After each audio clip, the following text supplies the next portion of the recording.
What is the most shocking thing someone confessed while on their deathbed? My mother-in-law worked at a nursing home, so she had seen death. But one stuck with her. A patient knew he or she was near death and called out for anyone to listen. She listened. The patient said that when they were young, their father had been out drinking with some friends, and on the way home he had hit a little girl. Gave very specific details about where and when it happened. The girl was maybe 3 years old. Her father and his friends buried the little girl under the porch steps and never spoke of it again. The person had lived with the guilt of keeping it a secret and felt horrible that the little girl's family would never know what had happened. They had to let someone else know. Holy shit, the closure that girl's family never received. That's a lifetime of torture right there. Was the child ever recovered? No, the patient didn't disclose their childhood address. Plus, it happened so long ago that the highway where it occurred was a dirt road. And of course, the patient could have had a degenerative disease like dementia or Alzheimer's, so it's hard to know the validity of their claims. I have a good and a bad story for this thread. I'll start with the good. It's not exactly on the deathbed, but as close as she was able to at the time. My aunt had cancer. She knew she was going to die, and she knew it would probably be in less than a week. She couldn't eat and drinking was hard. She wanted to be sedated heavily, kept asleep permanently, essentially, for the last few days, because this whole dying thing sucks and I've had more than enough. So fair enough, a doctor is called up, a plan is made and carried out. The last thing my aunt said before going under for the rest of her life was, "Ah, I see the stars, they're sweet and run carefree. Gather them up." And that's when she went under. She died 3 days later. Nobody knows what she met. But somehow, those last words fit her, so my uncle, her husband, got them tattooed on his chest, over his heart. The bad, my other uncle had been in a car accident. It was bad. In the ambulance on the way to the hospital, he said, "Tell my wife that Wendy is my daughter and I love her," name changed for privacy. He died a few minutes later because of internal bleeding. Wendy was the neighbor's then 5-year-old child. That caused a huge shitstorm, I can tell you. How did that story end? The neighbors divorced. Otherwise, mostly arguing. Wendy lives with her mother, and the mother's ex-husband is legally her father. My grandma confessed to my mom when she thought she was dying, she got better, that she tried to coat hanger abort her. Obviously it was unsuccessful. My grandma was a religious woman, and decided that God wanted her to have this baby, and treated my mom like her favorite child. This messed my mom up for a while, and it was even more awkward when my grandma surprisingly got better. After grandma died for real, my mom eventually made peace with it. After she was born, grandma never treated her like she was unwanted, so mom understood she was in a vulnerable place at the time. Mom was the 7th child in a poor family. Yay, the time before birth control. People have this romantic image of two people confirming and trying for a child, and that happens, but not always. Around 45% of pregnancies in the US are unplanned apparently. Not from experience, but it must be daunting to have a child, and I'd wager abortion crosses most minds. It's just about what the person has access to and how long it takes for them to make a solid decision. The actions of a panicked individual before birth do not have anything to do with the child, but rather the responsibilities and self-insecurities of raising it. I'm a medical student. I had a female patient who was new to our practice who was HIV positive. I needed to ask her how she got the virus, i.e. sexual or for drugs. She tells me it was sexually transmitted, and the only reason she got tested was because her partner of 3 years' last words to her as he was dying in hospice was, I'm sorry, I wanted to tell you, forgive me." Heavy stuff. Edit, to be clear, he died of cancer and not of AIDS. Some people believe it was AIDS that killed him, and my patient should have already known at this point. This was not the case. Another edit, she has been positive for 20 years, no symptoms, and is undetectable. All her number are great. Medicine has come a long way, and HIV does not equal a death sentence in most patients. My dad was adopted from a woman who went to my grandparents' church and got pregnant out of wedlock. My grandpa confessed on his deathbed that he had actually had an affair with that woman, and he was my dad's real father, which was why he suggested adopting him in the first place.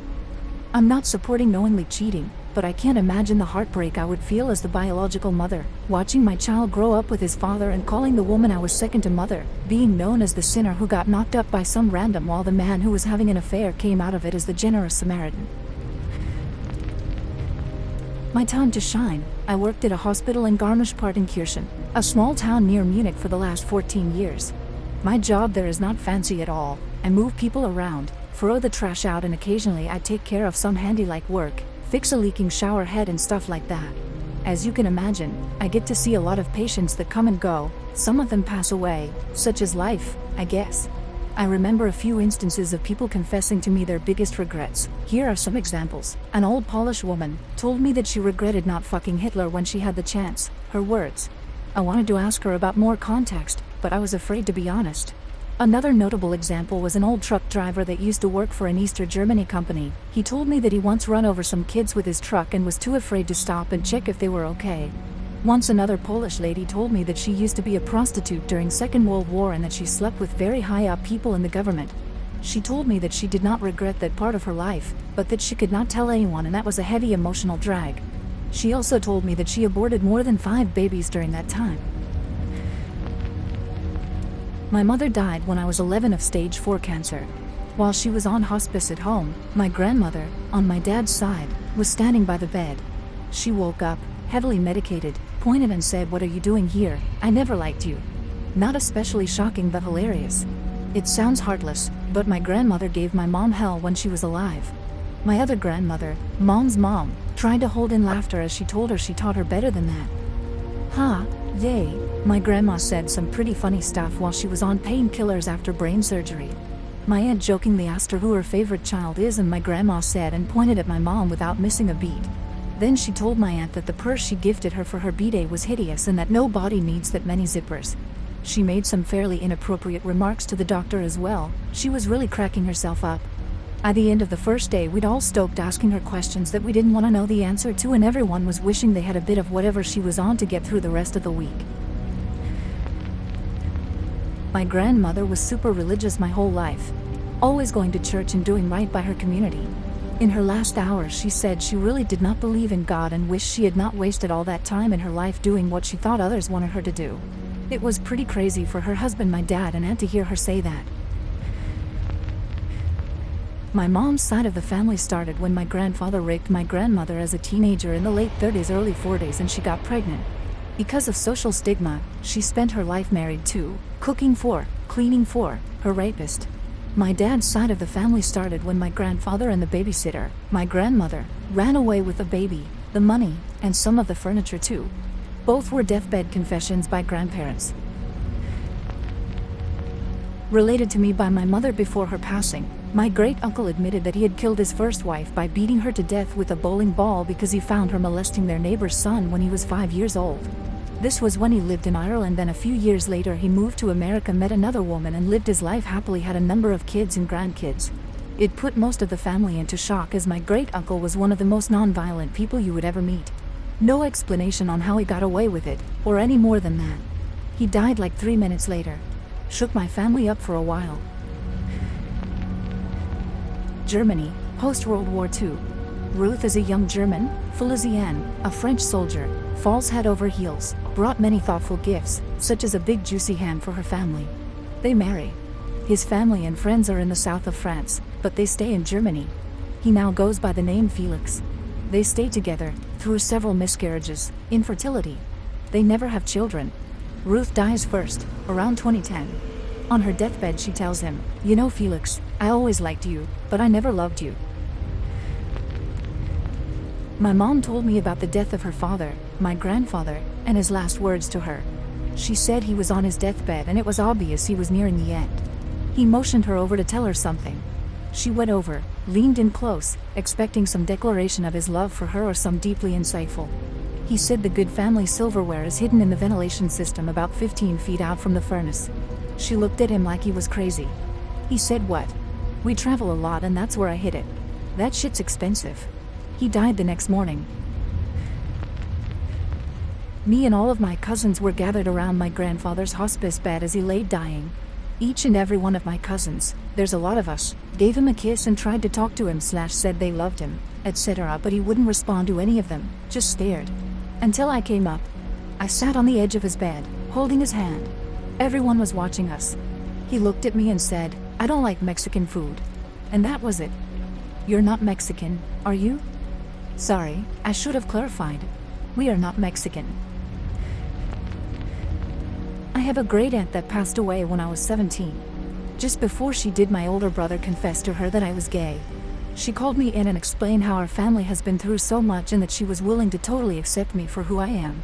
I think that is great of her to be that open-minded. Only one problem: I'm not gay. She never believed me because my brother had confessed it. What? Was your brother hiding and giggling in the corner with a camcorder or something? What the hell? No camcorder back then, but lots of high-pitched giggles. Shortly after he was diagnosed as suffering from the final stages of heart failure, a few weeks before he died, my grandfather told me several stories about World War II that changed my view of him and of war in general. Now, before I start, I should tell you that my grandfather was one of the kindest men you'd ever meet. Always friendly, never drank, the kind of guy who gave the shirt off his back to those who needed it and handed out the biggest candy bars in town on Halloween. Everyone loved him. Shortly after D-Day, my grandfather was part of a 12-man rifle squad fighting in northern France. As his unit entered a seemingly abandoned village, they were ambushed by a squad of Germans and the unit was torn apart.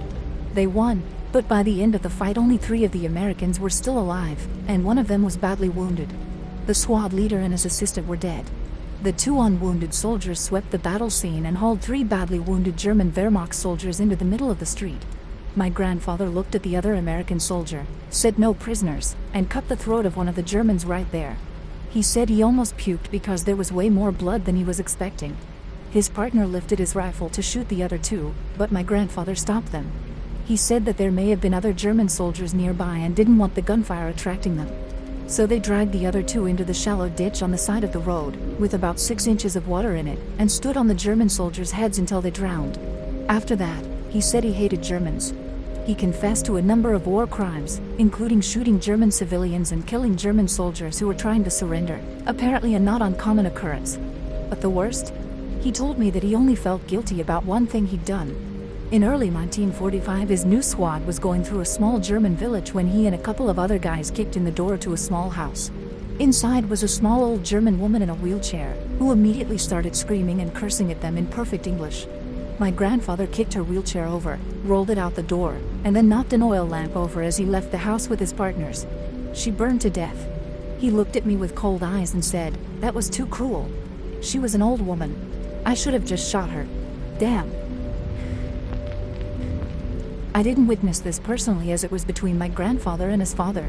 My great-grandfather was not a nice man. He beat his children. One time he beat his daughter with a table leg, and I am assuming did the same to his wife. Anyway, she left him and the kids behind. This was the 30s and I am assuming that he didn't allow her to take the kids with her, and it's not like women's rights were great back then. My grandfather left home at 8 years old and fended for himself for his entire life. On his deathbed, nasty grandpa told the boys that he had a bunch of money stashed on the old property and if they went to see him, he would tell them where it was. No one went. Edit for clarity, nasty grandpa was my great-grandfather. I did some work in a nursing home. Helped with a guy that had a bad stroke, could hardly speak, some trouble moving around. To speed up the story, a nurse and I had some trouble with him, and later I said that stroke really made him mean. She replied, "Not really.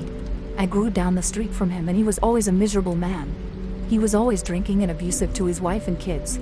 His kids came to our house all the time and stayed, and my folks let them because he was so awful to them. Later he had that stroke and they dumped him here.